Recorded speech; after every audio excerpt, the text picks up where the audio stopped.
A driver is on her way home when a woman runs into the road, bleeding and barefoot. 911 emergency. What city? Hi, yes, Las Cruces, New Mexico. Okay, what's the address of the location? Okay, I am on Union going into Macia Avenida, New Mexico. A man near Zia Middle School got out of a car and just shot a lady, and I witnessed it. I couldn't get his license plate, but he... Is he still there? No, he took off down the road. I'm afraid he's going to come back. Okay. Is she injured? Yeah, she's on the side of the road. He shot her 4 times. He's coming back. Stay on the phone with me.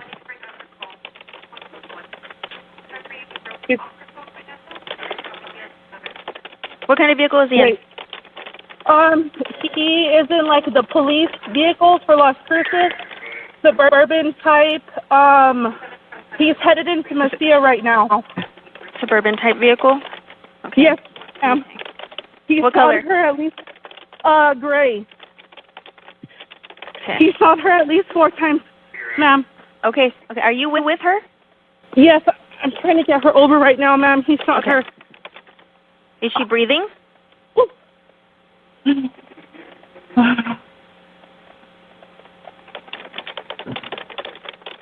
No, ma'am, she's not breathing. She's not breathing? Okay. No, she's not. Was she in a vehicle? She was in the vehicle. She got out, and he shot her. She was running. She's barefooted, and I'm covered in blood right now. Okay. I have him on the way. Stay on the phone with me. Okay, thank you. Ma'am, stay with me, please. Can you confirm that she's not breathing?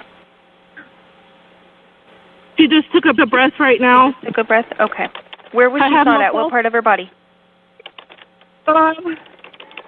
She has 2 on her chest, on her breast, and she's got 1 to the stomach. Okay.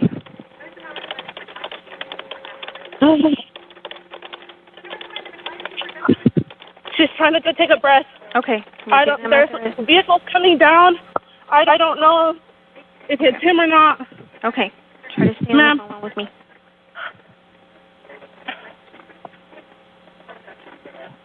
She's said that still alive. She's like gasping for breath. I'm trying to do compressions.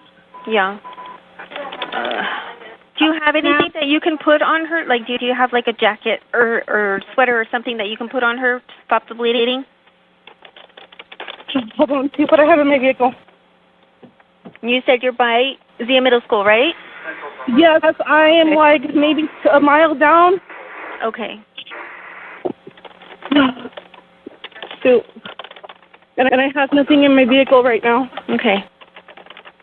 I'm near, I don't know what this cross street is. Okay, that's okay. I'm mapping you.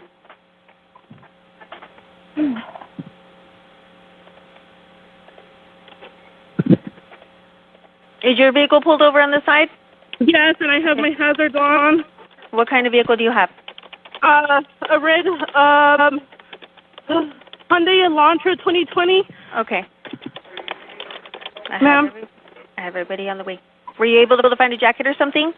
No, I don't. She has a jacket on. I don't know if I should try to take it off of her. If you can, just try to take it off. Put it over her wounds and put some pressure. The man was probably in his 40s, maybe. Blue jeans, a black shirt, and a baseball cap. Okay. And you know neither one of these people, right? No, ma'am. I just witnessed it. I can't take the jacket off. Okay. That's okay.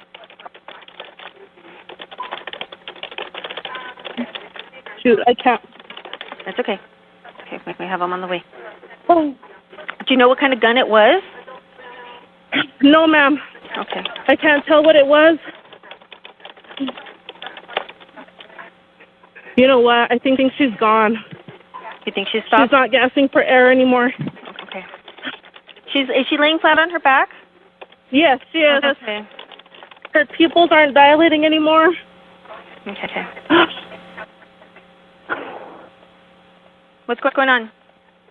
No, I think she's gone, ma'am. Okay. I think she died. Okay. All right.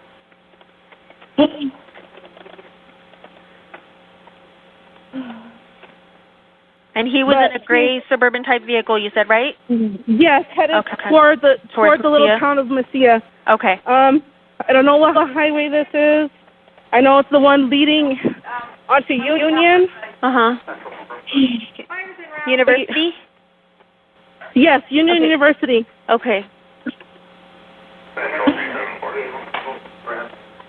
Were you able to get a license plate or a partial license plate or anything? No, ma'am. All I could just tell you is the color. It was a black license plate. It was an older gentleman. And I kind of reversed really quickly when I saw her, like, run, and I saw the gun go off. But older gentleman, maybe 45, 55. The cop just passed me. They just passed you? Yeah, the cop did. He's turning around.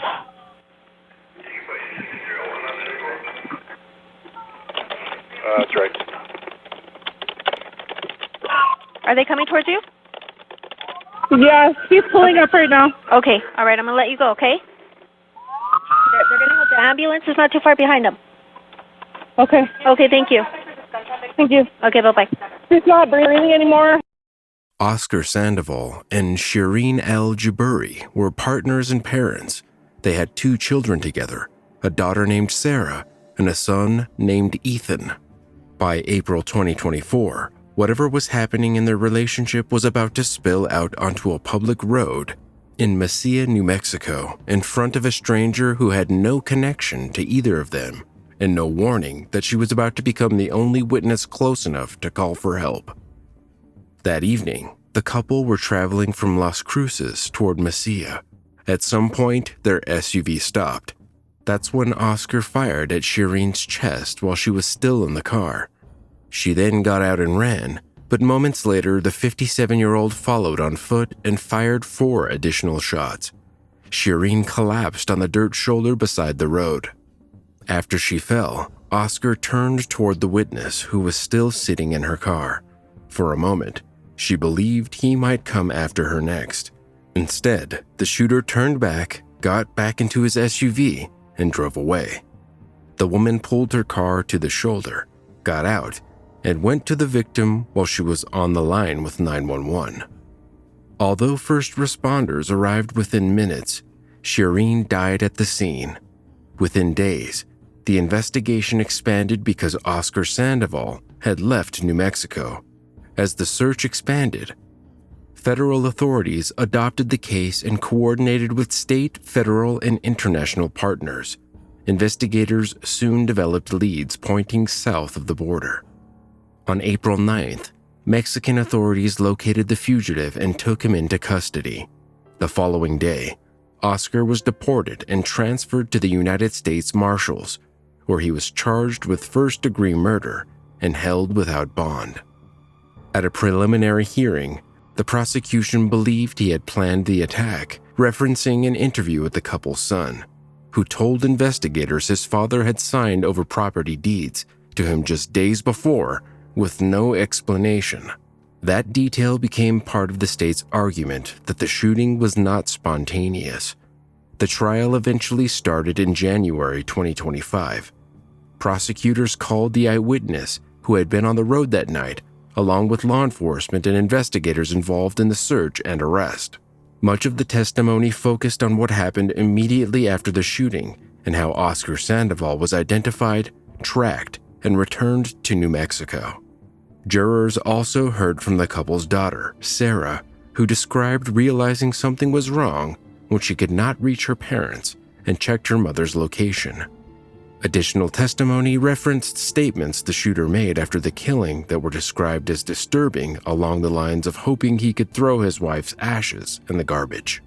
The defense argued the evidence was not sufficient to prove murder, but the jury ultimately rejected this, returning a guilty verdict. On February 25, 2025, Oscar Sandoval was sentenced to life in prison after being convicted of first-degree murder. Some coverage noted his behavior in court, where he smiled, danced, and shouted "Viva Mexico" after the verdict, and earlier claimed he was innocent. His daughter, Sarah Sandoval, said the sentence brought relief after months of living with the case. We've been dealing with it since April, so I'm glad it's finally over. She said testifying was difficult, but that she did it for her mother and believed justice had been served.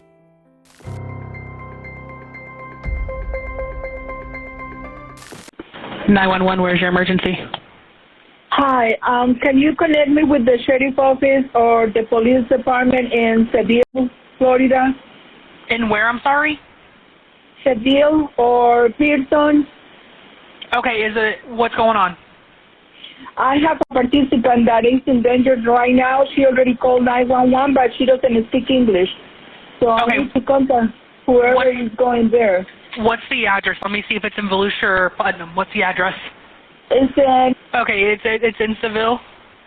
Yes, ma'am. Okay, hold on 1 second for me. Thank you, ma'am. You said it was 2, correct? Yes, ma'am. Okay. Yes, ma'am. Okay. Okay, give me 1 moment. Thank you, ma'am. You're welcome. I'm going to bring Putnam on the line. Let me speak to them really quick and make sure that's their jurisdiction, okay? Yes, ma'am. 911, where's your emergency? Hey, Putnam, it's Volusia. Can you check an address for me and make sure it's your jurisdiction? What's the address? I'm not showing it here. I don't believe Seville is. And I'm not sure. Let me see here. Let me see here. Give me 1 second. I'm not showing it. Okay, I appreciate it. Thank you so much. Yeah. All right, bye. Ma'am. Yes, ma'am.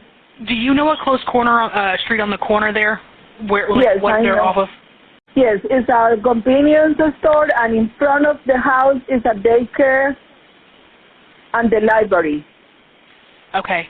The only reason I'm asking is I don't have. It's in the second floor. It's an old house. It's almost falling down. Next to that is a taco truck, and it's a. Do you know if there's a gas station around the corner at all? It's in front of them. Okay. Okay, and you said that she's having. What's going on with her? What did she tell you? She is a domestic violence victim. This man has been beating her, and he started punching her again right now. And she just got this on Monday, but she couldn't get any help because she passed out from the punch that he gave it to her. So I started working with her 2 days ago, and I told her to send me a cut message when it's an emergency, and she just called me and she said, "I already called the police. He is beating me again," and then she hung it on me. Okay. And I am an hour away from her, so. Right. Okay. And the deputy O'Malley, that is the one who always worked with me, I think he's on vacation or something like that because he had the voicemail. And Deputy Galarza is the same. He's not answering the phone, so I'm getting crazy here because I don't know who else I can call to get help for her. Okay, give me just a second. I'm getting it all typed up for you. Thank you. Do you know her last name? Yes, ma'am. What is it, sweetie? Escobar. Spell it for me. Escobar. Escobar. And what's her first name? Elianet. Spell it for me. Elianet. Okay. And she has 4 girls. And this man almost hit the girls the other day. Do you know his name? His name, let me get it. I have it somewhere. Give me 1 second. Oh my gosh, I don't know what to do here. I can't even say that. Oh my God. Do you have her phone number by chance on you? Yes. Yes, ma'am. Okay. And is this her boyfriend, her husband? Who is he to her?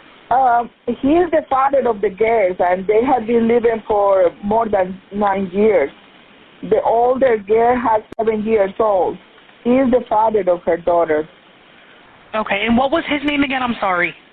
He is Mr. Escobar, but I don't have his name over here. Oh, Okay, you don't know his first name? No, I'm so sorry. Okay. I don't No, know. that's okay. You're doing really good. Are they white, black, Hispanic? They are Hispanic. They are from... They're both Hispanic. Okay. Yes, both are Hispanic. They both speak Spanish. She barely say hello in English. That's it. What is your name, ma'am? My name is... Okay, gotcha.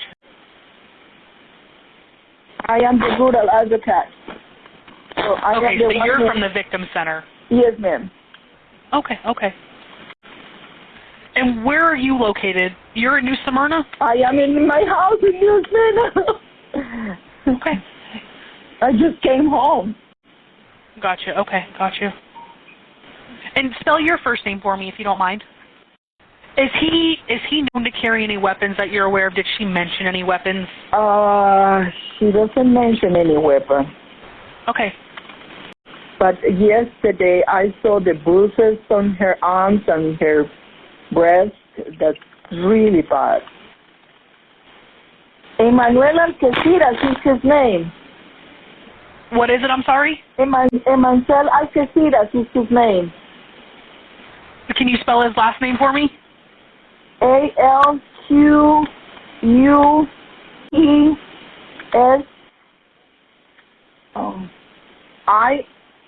IRAS. And what was his first name? Spell it for me. Emmanuel. EMIUCEL.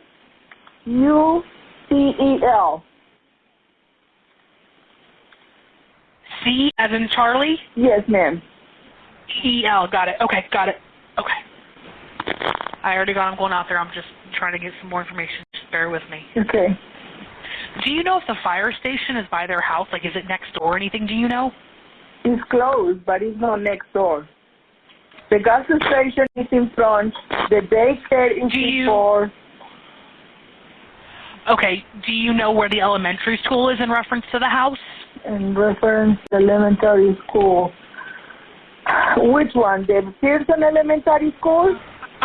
Seville Elementary. No, that's more farther away. Is it more south or more north? More north. Did you see the Shell station and the convenience store? That is a flashlight in that corner. Okay. Do you know where the post office is? Yes. It's just a diagonal. Where is it in reference to the post office? It's diagonal of the post office. Before you get to the post office? Yes. And they live in the second floor. I don't know what it is in the first floor. I think that is empty. And it's a blue truck, and it's the white truck who sells tacos. Gotcha. Okay.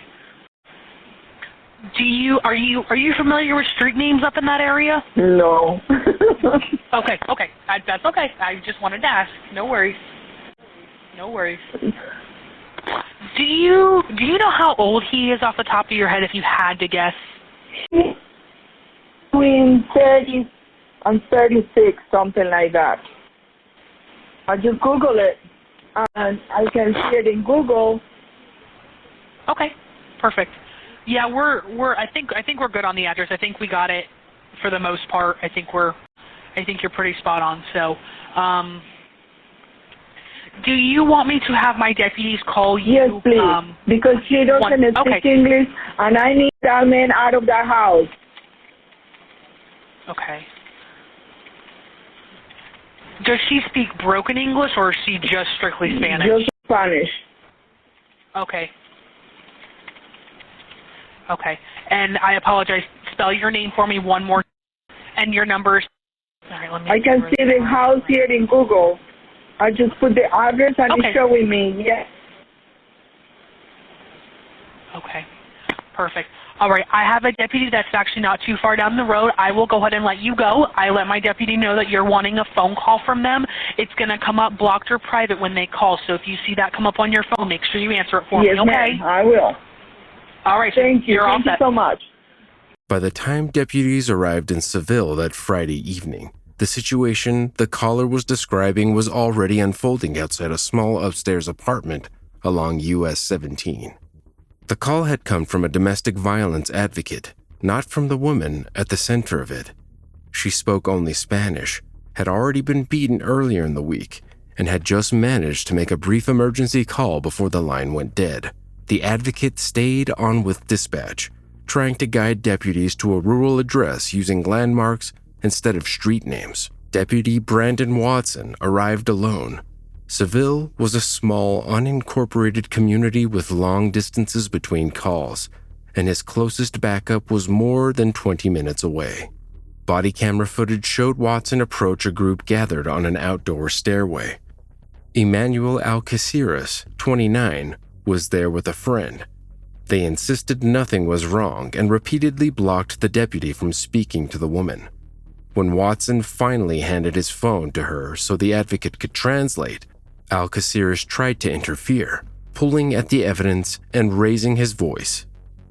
The woman's injuries became clearer as the exchange continued. Translators later confirmed she could be heard describing repeated abuse. Children were visible nearby. When Alcaceres suddenly grabbed her and began striking her again, Watson intervened. He deployed his taser and ordered Alcaceres to put his hands behind his back. Chill. Take a step down there, all right? Stop. Alcaceres went to the ground but continued to resist, ignoring commands and rolling away each time Watson tried to restrain him. For several minutes, the struggle continued on the stairway. Watson used his taser multiple times, each followed by shouted instructions that went unanswered. At one point, Alcaceres told him he did not care if he was shot. I don't care if you shoot me. Okay. As Watson attempted to regain control, Alcaceres reached for the taser and pulled it from his hand. Watson fired his service weapon. Hey, stop!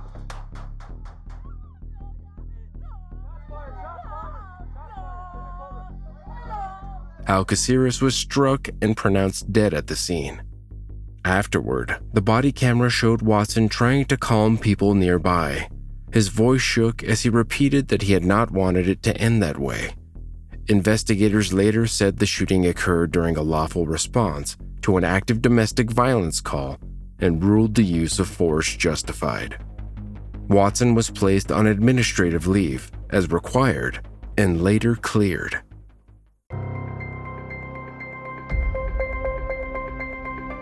It's close to midnight when a neighbor hears 7 gunshots and a woman crying across the street. 911, what's your emergency?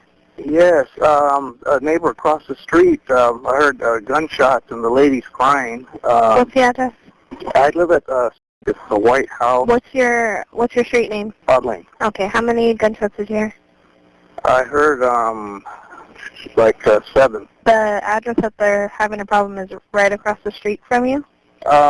Not directly, but it's looking west, so it's the house right next to they have one like a little SUV. What color? It's white. So it's a white SUV parked in the driveway? Yeah, it's parked in the driveway. What color is the house? White. Anything significant about the house that will stand out to the officers, like a picket fence or anything like that? No. Ooh. What was that? Oh, yeah. No, they're here. Was that somebody firing a gun? A gunshot. That was a gunshot. The cops are here. They just pulled back. I don't know if he's just scaring her, but the cops, they are here. They're present. Okay, but I'm gonna stay on the phone with you since you have a good visual and that we heard that gunshot. Okay. Okay. Did you hear or see where that gunfire came from by any chance? No. I heard it, but I know it's coming from that house.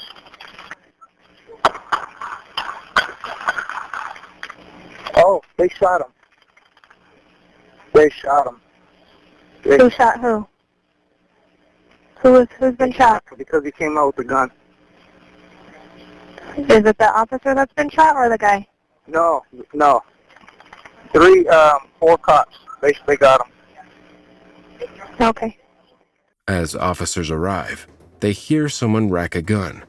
They move toward the house, flashlights cutting across the yard. There's still a woman crying somewhere nearby. Dwight Morgan is standing in the front yard with his back to them. He turns. In his right hand is a Glock 17. Within seconds, both officers fire.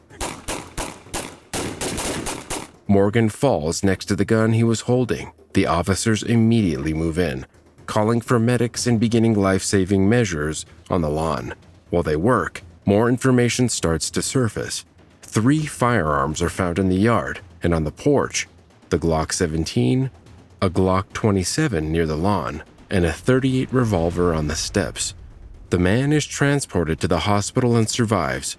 After being treated and medically cleared, detectives interview him and book him into jail. His charges include assault on a peace officer with a semi-automatic firearm and negligent discharge of a weapon. The 2 officers involved are Brian Hooper and Nathan Parker. Neither is injured. Both are placed on standard paid administrative leave while outside agencies begin a multi-layered critical incident review. Neither the outcome of Dwight Morgan's charges nor the internal investigation were made public.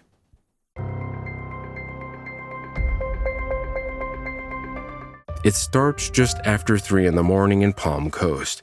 A woman and her boyfriend are at home when someone knocks at the front door. Before they can process it, the door is kicked in. 3 men rush inside. One of them runs straight into the bedroom and grabs her. She manages to pull away, and her boyfriend fires a single shot. The intruder collapses in their driveway while the others run. She calls 911.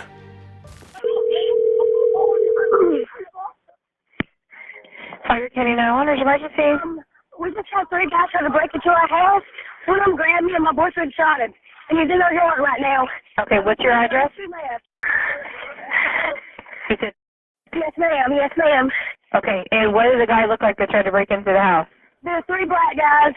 They came and kicked the door, but they knocked. My boyfriend answered. They kicked the door in. The guy, he ran into my bedroom. They was yelling at me. And, woman, you kick her, someone please get out of here. Okay, you said that one of them ran into the bedroom. Where is he right now? Do we know? He's on the ground right now, in the driveway. Okay, what's your name? Are you injured?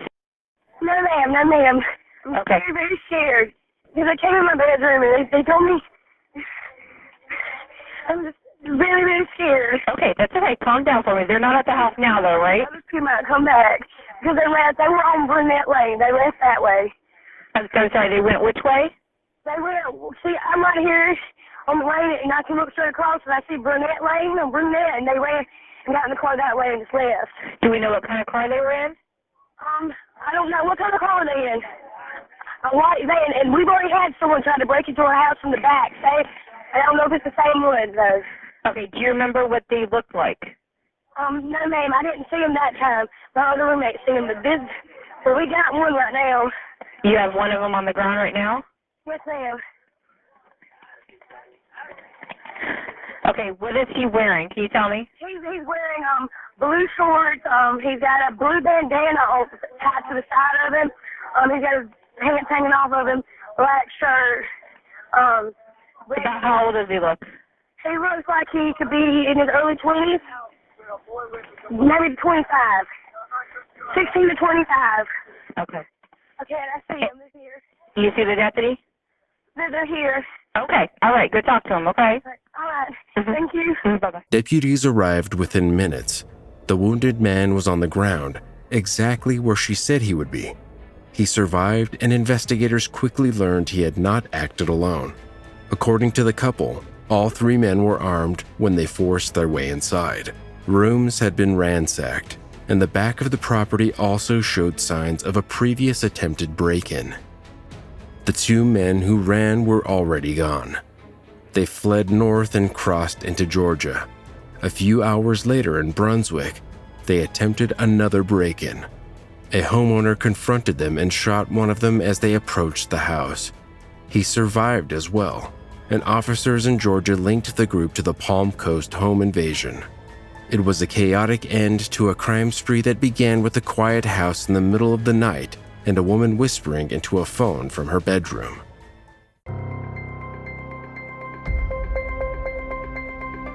An 85-year-old man is on the phone with 911 while a stranger inside his bedroom shouts that the house belongs to him. The intruder's voice grows louder and more erratic, and the operator tries to keep the caller focused. This is this person. Is he, The sir? police are on their way. Marvin, listen to me. Marvin. There's a woman here waiting too. Marvin, I hear that. What is this person look like? Is he white, black, Asian, or Hispanic? He's white. And he told me a gray sweatshirt. Anything else you can tell me about what he looks like? I'm going to. Excuse me, please go. You need to leave. Careful, man. You need to leave. Careful, man. Don't touch me. Marvin, get away from him. You get out. I'm shutting my door. No. I know the real truth. Get the man out of here now. I know. I know who, and I know what, and I know when. Okay, I will leave right now. You're going to get out now. But I know when. I know when. Step out of my door. I know when it happens. Go. I shall go. You'll find out it will all be sent to, sir. Go. When you're ready to know, you'll know. Go. So, go. I know when. I know when it happens. Go. I know when. I know go. Don't touch me. Quit touching me. I know. Let me shut this door. Go out of the house now. I know. Go then. Go. I shall. I'll tell him when. I shall. You lose it. Go out. I'll tell him when. Let's go out. You're going to shot at me about the one. Okay, I'm just going to get my coat. I'll tell him when. Go now. Go now. Need to let him lose his spot. Need to let him lose your spot. She needs to let when. My wife. When. My wife. I know when it happens. Go now. Marvin. Go now. Go now. No, go now. You're going to lose it. Go. Go. Go. Go. Go. No. Go. No. You guys just Hold on, let's just wait for 911. Get out! Get out! Let's go! You gotta break the rules more than doing it again. Again. You keep doing it. Don't get it. You do this to everyone. It happens to you. Marvin, the woman that's with him, she said that she knows him. When the line goes quiet, the couple who live here are standing outside in the freezing rain, locked out of their own home. It begins less than an hour earlier. Late morning on Northwest Skyline Boulevard, a quiet stretch of the Forest Park Hills. The husband and wife are at home when she glances out the window and notices someone moving their ladder. They step outside and realize the man is a stranger. He has propped their ladder against a second-floor window and looks ready to climb. They yell at him to leave. Instead of backing away, he argues. He disappears for a few minutes. They think he is gone. Then he comes back, and he is not alone. His girlfriend is with him, and they have a dog. Together they push their way inside and end up in the master bedroom. The man turns on the couple, shouting at them to leave their own house. While this is happening, the husband is on the phone with 911. Then, when his wife reaches for her phone, the intruder grabs it out of her hand and forces them both outside and locks the door behind them. Police arrive to find an elderly couple soaked in the rain while two strangers move around inside their home. Officers learn there are firearms stored in the house, which raises the stakes of any confrontation. They call in the Special Emergency Reaction Team and the Crisis Negotiation Team. The road is shut down so teams can set up a command post, send robots to doors and windows, and try to make contact. But the intruders never respond. The couple wait with police for hours, watching from the street as officers try to take their home back. Later, they learn the suspects may have slept through part of the standoff in a drug-induced haze. Eventually, officers blow the door, go in and arrest both of them. No one is physically hurt, although the home is damaged and the couple's sense of safety is gone. The man is identified as Michael Mazzi. His girlfriend is Karina Tribue. Both already have open warrants. Michael would later testify that he set out to buy meth but accidentally took bath salts instead, which explains the hallucinations and the bizarre certainty that a stranger's house belonged to him. 2 years later, in June 2025, it only took about half an hour for a jury to convict him of burglary, coercion, menacing, and criminal mischief. he faces up to 10 years in prison. For the couple, the fear of that morning has settled into something more complicated. Their neighbors rallied after the standoff. People called, stopped by, and checked in. The break-in forced the couple out of their home for a few hours, but it also pulled the street together in a way they did not expect.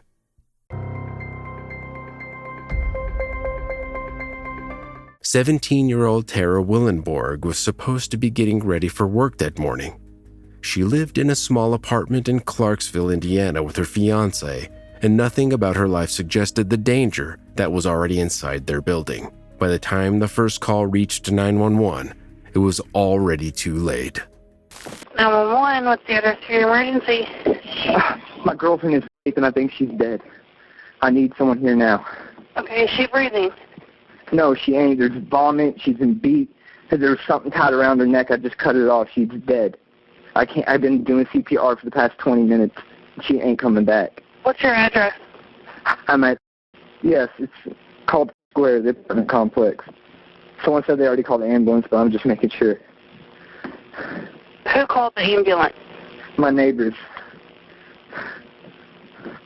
Okay, we don't have a call on it. You said you've been doing CPR? Yeah. Get someone down here right now before I kill them. They're on their way, okay? Because I think my neighbor did it. I've got the other dispatcher dispatching them at this time. Do you want to continue to try to do CPR? Yes. Tell me what I need to do. Okay. All right.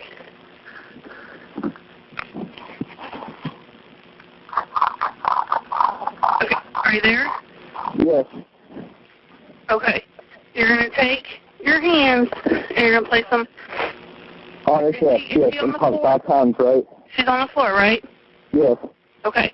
You're going to put your hand in the center of her chest, right between the nipples. All right. Okay? Yes. Push down hard and fast, 2 inches in depth.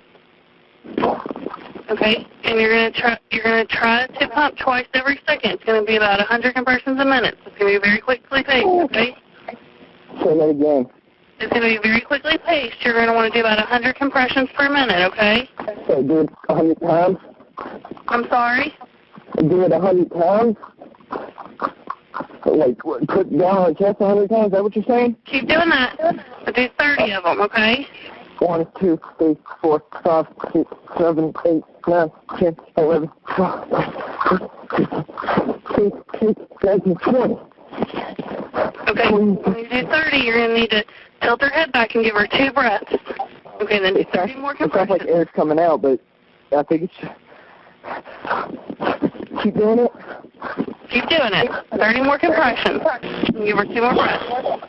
And then go back to 30 more compressions. Come on, baby. I can't believe it. It just sounds like she's choking on her own vomit. I can tell she vomited. She's bruised all around her neck. Her lips are discolored. I don't feel a pulse. Okay, keep doing compressions. Oh, gosh, please.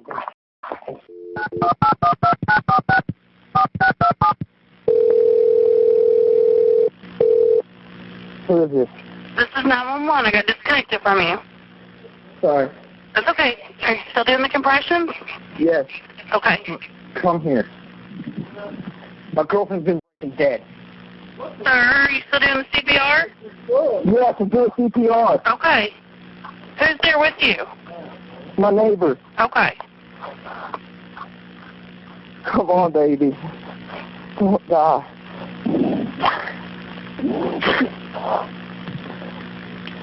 You're doing just right, okay? Oh, no, but I'll kill him if I find him.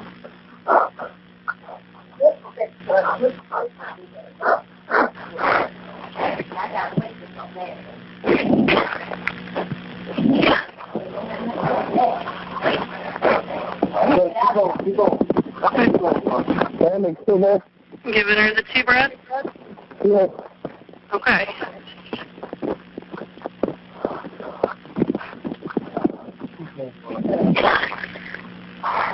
There you go. Come on, baby.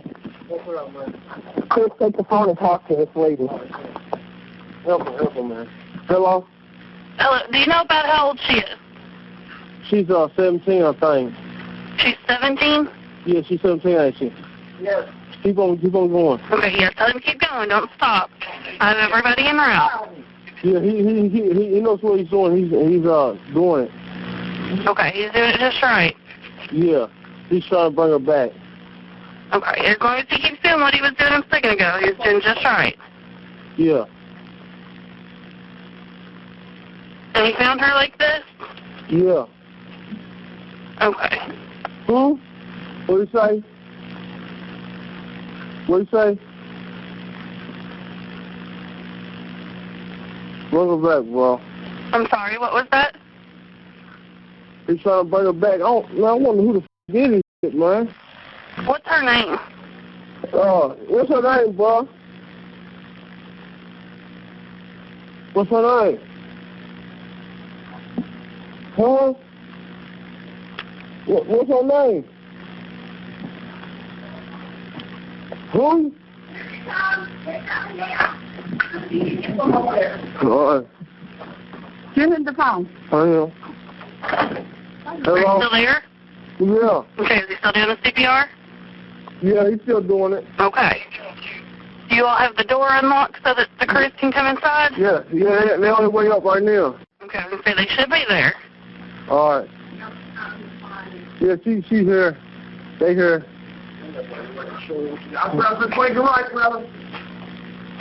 First responders arrived within minutes.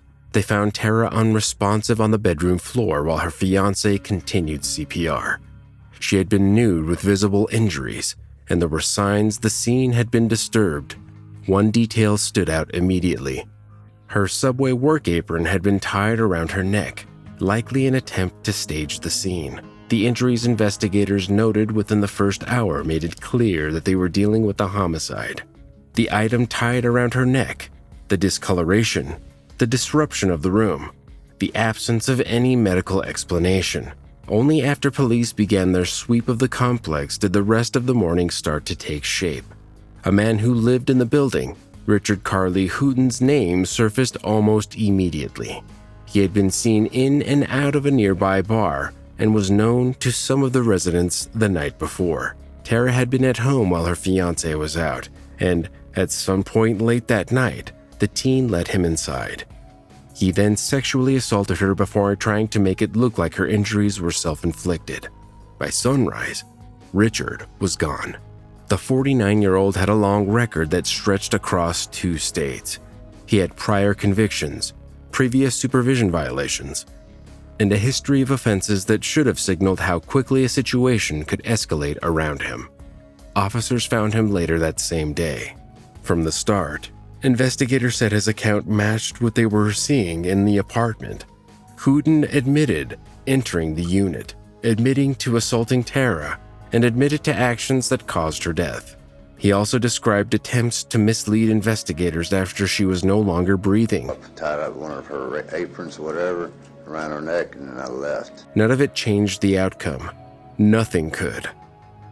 In April the following year, Hooten pleaded guilty to murder and related charges.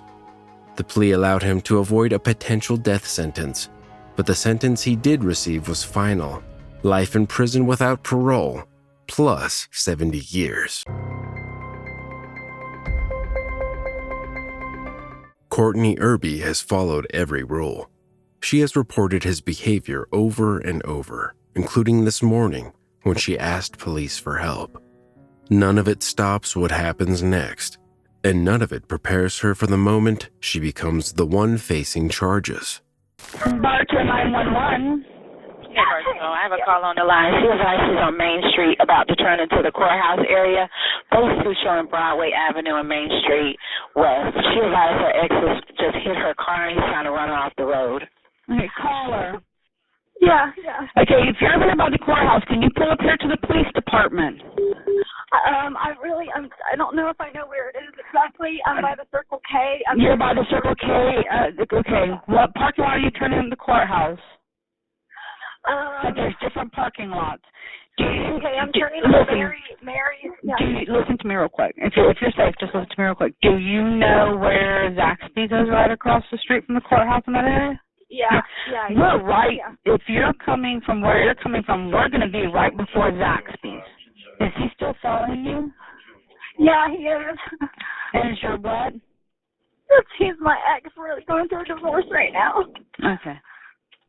Okay, so I'm passing, like, the main doors of the courthouse right now. They're on my right, and I'm coming up on Broadway.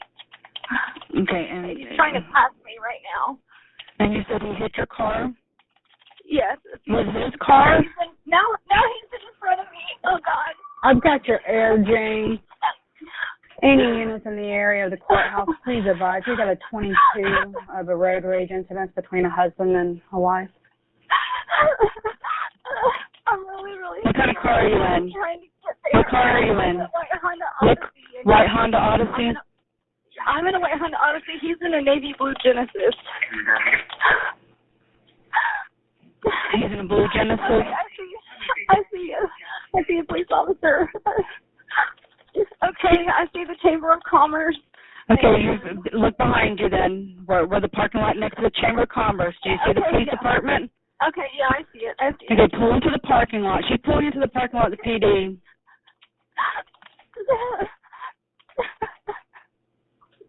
What's your name? I'm Courtney Irby. Where's he at, Courtney? I don't see him. You don't see him now? I don't see him now. He had gotten out of his car. He pulled in front of me, and then he got out of his car. That's what I'm not sure. 429. When you said he hit you, what did you mean he hit you? Did he hit your vehicle or hit your body? He hit my car. He hit my car. What did he hit your car with? His vehicle? His car. Okay. His car.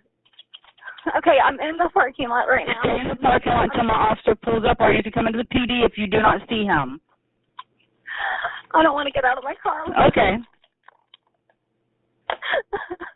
Don't follow me until they get here, too. I've got 2 of them coming. Okay. Do you need medical attention? No, I'm okay. What is his name until my officers get with you? His name is Joseph Irby. When you're saying Irby, E-R-B-I-E? I-R-B-Y. I-R-B-Y? Yeah. Did you see my officer pull up? Yeah, wait, they just left me. They're pulling out of the parking lot. She said they're pulling out of the parking lot. I'm right here in the white van. She's in a white van.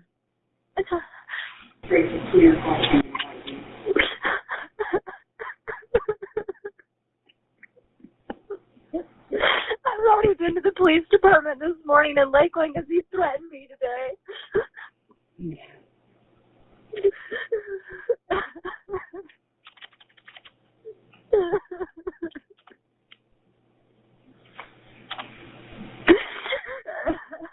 And you don't see him still, correct? No, I don't see him. Okay.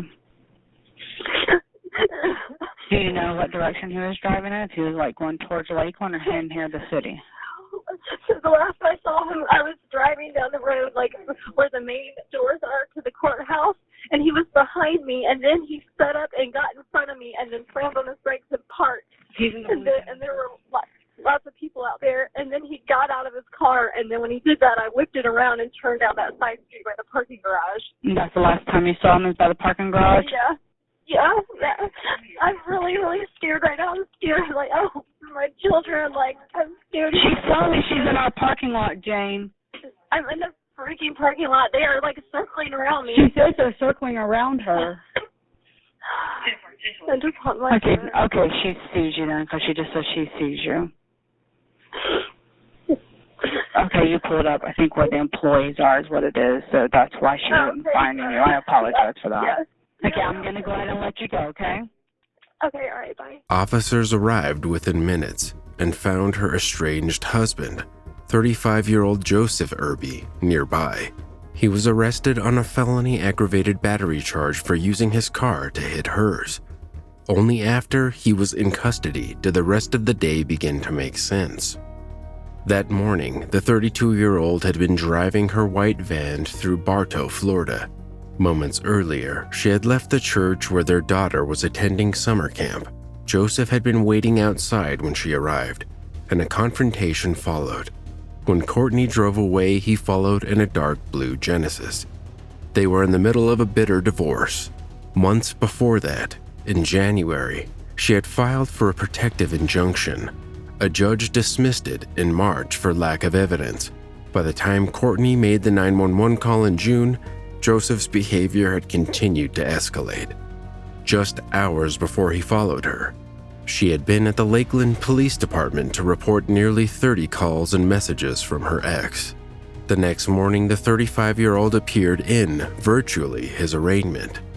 Courtney participated by phone. She told the judge she was afraid he would kill her and said he was mentally unstable and armed. The judge ordered that Joseph was not allowed to use, possess, or carry any firearms or other weapons while the case was pending. What happened after that turned the case into national news. With Joseph still in jail, Courtney went to his apartment to check his spare keys for the luggage carrier one. She ended up taking some of the children's belongings, a GoPro, a few watches, and 2 guns, a pistol, and a rifle. A friend urged her to turn the guns in, so Courtney went back to the Lakeland Police Department with both weapons. She explained that a judge had ordered Joseph not to possess any firearms. When officers asked how she got them, she admitted she had entered his apartment without permission.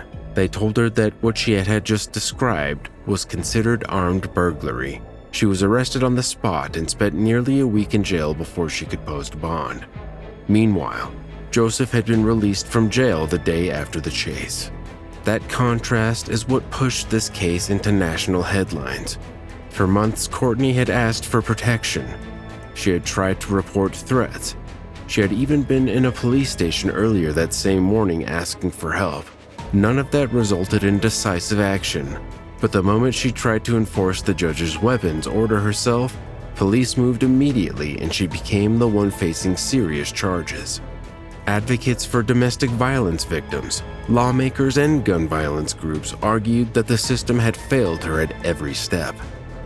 They questioned why no one used Florida's red flag law, which would have allowed police to ask a judge permission to temporarily remove Joseph's guns after the aggravated battery arrest. Prosecutors later clarified that they didn't believe Courtney went to the apartment specifically to collect the guns. They said she went there looking for a key and, while inside, took other items as well. In their view, grabbing the guns seemed more like an afterthought in the middle of a bitter divorce that was spiraling into criminal allegations on both sides. They also said she had been frustrated that he had emptied a joint bank account and that she planned to sell some of the items she took. Under public pressure, Courtney's charges were reduced from felonies to a misdemeanor trespass. Joseph still faced a felony aggravated battery charge for hitting her vehicle. Investigators later reviewed her movements and said some of the locations they found didn't match parts of the woman's earlier account. In the end, neither case was taken to trial. Instead, both Courtney and Joseph agreed to enter a 12-month pretrial intervention program. If they completed the requirements and stayed out of trouble, the criminal charges would be dropped. Prosecutors said their disputes, including over property, were better handled in family court than in criminal court. Protection orders were filed on both sides.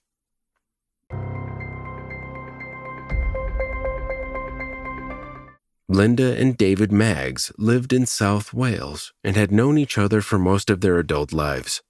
They met in 1977 and became a couple about 10 years later. By then, Linda had already raised 2 children from her first marriage while working multiple jobs to support them. She had also built a warm social life around family, dancing, and a lively home. Meanwhile, David had worked as an accountant and had been married twice before. He preferred quieter routines. Before the pair eventually got married in 2002, there were already signs of strain. David had asked Linda to sign a prenuptial agreement, and she refused. After the wedding, they kept separate bank accounts, but David still controlled the household money.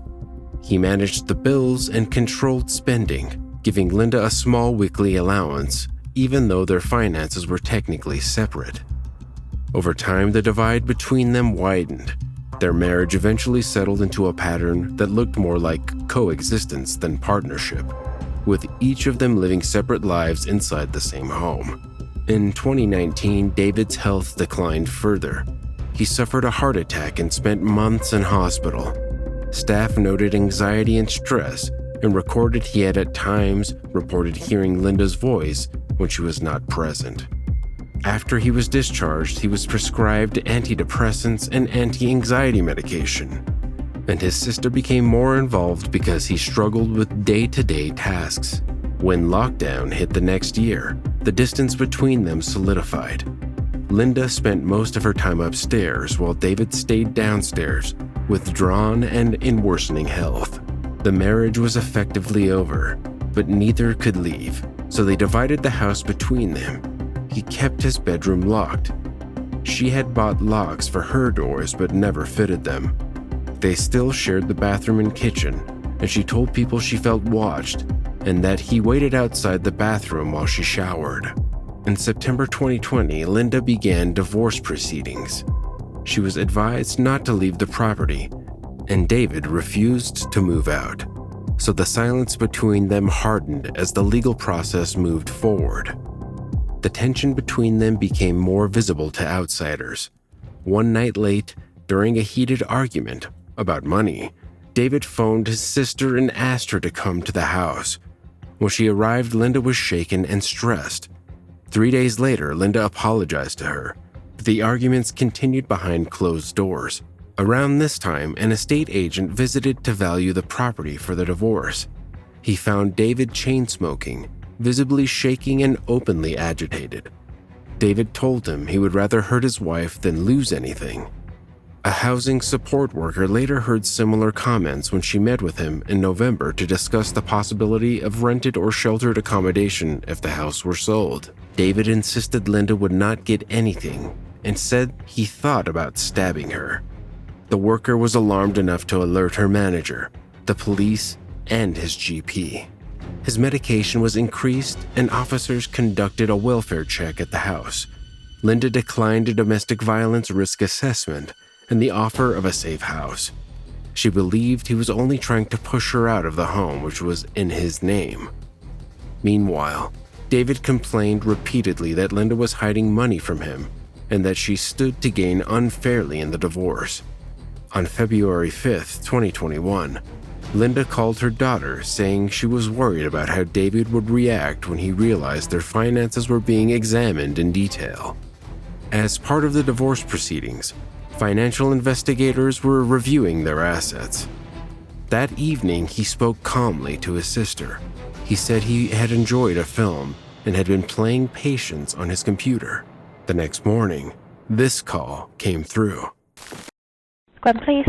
Bangor connecting 0149576. Thank you. Police emergency, how can I help? Please. Yeah, you're through to police, how can I help? Please. How can I help? I just killed the wife. You Please. just what, sorry? Please. Yeah, how can I help you? You're through to the police. Is this an emergency? Please. Is this an emergency? Yeah. Yeah, why? I think I just killed the wife. Your wife, is it? Yeah. Okay, what's your address? Are you at home? Yeah. Yeah, what's the address there? Where is it, sorry? Yeah. Okay. Where are you now then? Are you still in the house? Yeah. Okay. Is it a drive or road? No, just...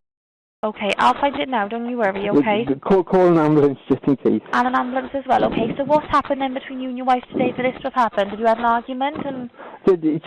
Just call an ambulance and call the police. Yeah, you're through to the police, that's fine, okay? So I'm putting a log on now and we'll call the ambulance out as well, okay? But what's happened? I stabbed her. You stabbed her, did you? Yeah. Okay, have you got a knife on you now? Pardon? Have you got the knife on you now? No. Where's your wife? In bed. She's laid in bed, is she? Yeah. Okay. What's your name?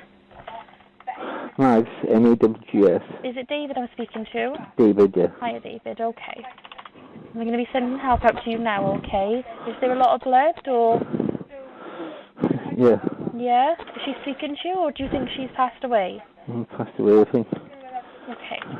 And what makes you think that? Can you see if she's still breathing, or is she talking? I don't know. Or... I don't know, I just lost it. You just lost it. So did you have an argument, did you? I just lost it. Oh, just come, please, just help me. You what, sorry? Just help me. We'll send help to you now, okay? That's literally what I'm doing for you. I'm going to type this up for you, okay? Oh, God help me. Police were on the scene within minutes. Their body-worn cameras recorded the walk through the hallway, where 2 knives lay on the staircase. Officers found David downstairs and arrested him. He told them he had been married for 30 years and said he had topped her. Upstairs, they found Linda dead in her bed with catastrophic injuries. Later that same day, investigators spoke with David. He claimed Linda had tried to steal 2 houses from him. A search of their finances found no evidence that she had hidden anything, but it did reveal an undeclared savings account in his name worth about $19,000. As inquiries continued into the following days, officers gathered accounts from the people who had seen the warning signs, including Linda's worried call to her daughter the day before, the estate agent who heard David say he would rather hurt his wife than lose anything, the housing worker who reported he had thought about stabbing her, and police confirming a previous welfare check. Forensic work established the sequence of the attack. David had taken 2 large red kitchen knives upstairs, leaving one outside Linda's bedroom and carrying the other inside. She was in bed under the sheets when he said he wanted to discuss the separation and divorce. Linda told him those discussions needed to go through their lawyers. This enraged David, and he stabbed her 15 times in the neck, head, chest, and stomach. Linda had several defensive wounds and 2 broken ribs. In the days that followed, David gave shifting explanations. He said he meant only to talk, then that the knives were for protection, then that he lost control, then that he remembered nothing. Investigators noted that his claim of blacking out appeared only after officers reminded him of his legal rights. David Maggs was formally charged with murder and appeared in court 2 days later. He admitted killing Linda but argued that his mental health meant he should be convicted of manslaughter instead. The case went to trial in January 2022, where 2 psychiatric experts offered very different opinions. One believed his depression had affected his judgment. The other said he wasn't clinically depressed at all. Prosecutors focused on the threats he had made, his obsession with money, and the deliberate steps he took on the morning Linda was killed. After a day and a half of deliberations, the jury rejected his mental health claim. David was found guilty of murder and sentenced to life in prison with a minimum term of 20 years. The judge described him as bitter and self-centered, and Linda's son told the court he had shown no remorse for what he'd done. Linda is buried under her maiden name. 2 years into his sentence, in 2024, David Maggs died in prison after a heart attack. For more True 911 calls, watch this episode next.